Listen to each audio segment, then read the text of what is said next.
Ngunit ngayon, dinggin mo,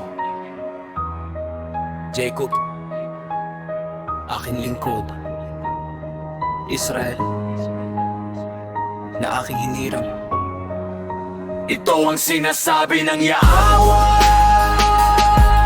Siya na lumikha sa iyo, na humubog sa iyo mula sa sinapupunan, at siya na tutulong sa iyo. Huwag kang matakot, Jacob, aking lingkod, Jeshurun, na aking pinili. Sapagkat bubuhos ako ng tubig sa uhaw na lupain at mga agos sa tuyong lupa. Bubuhos ko ang aking espiritu sa iyong mga supling at ang aking pagpapala sa iyong mga lahi. Sila'y susulong na parang damo sa parang tulad ng mga puno ng alamo sa tabi ng umaagos na mga batis. Ang ilan ay magsasabi ako ay sa Yahweh. Ang iba ay tatawag sa kanilang sarili sa pangalan ni Jacob. Ang iba naman ay isusulat sa kanilang kamay. Ang akin ang Yahweh at tatagapin ang pangalan ng Israel. Ang Yahweh, hindi ang mga Diyos Diyosan. Ito ang sinasabi ng Yahweh.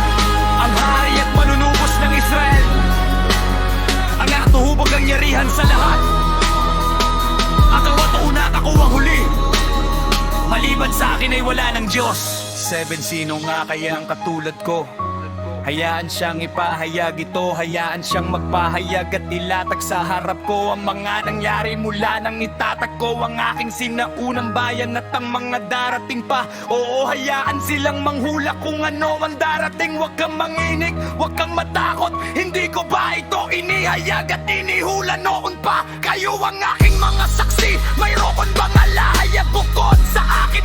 Walang ibang malaking bato, wala akong nakikilalang iba. Walang kabuluhan ang lahat ng gumagawa ng mga Diyos-Diyosan. At walang halaga ang mga bagay na kanilang pinahahalagahan. Ang mga magsasalita para sa mga ito ay bulan. Sila'y mangmang sa kanilang sariling kahihiyan. Sino ang huhubog ng isang Diyos at naglililok ng isang idolo na hindi makapagbibigay ng anumang pakinabang? Ang mga taong gumagawa niyan ay mapapahiya. Ang mga manggagawang iyon ay mga tao lamang. Pagsama-samahin nila ang lahat at panindigan, sila'y babagsak sa pangamba at kahihiyan. Ang panday ay kumukuha ng kasangkapan at pinapanday sa mga baga.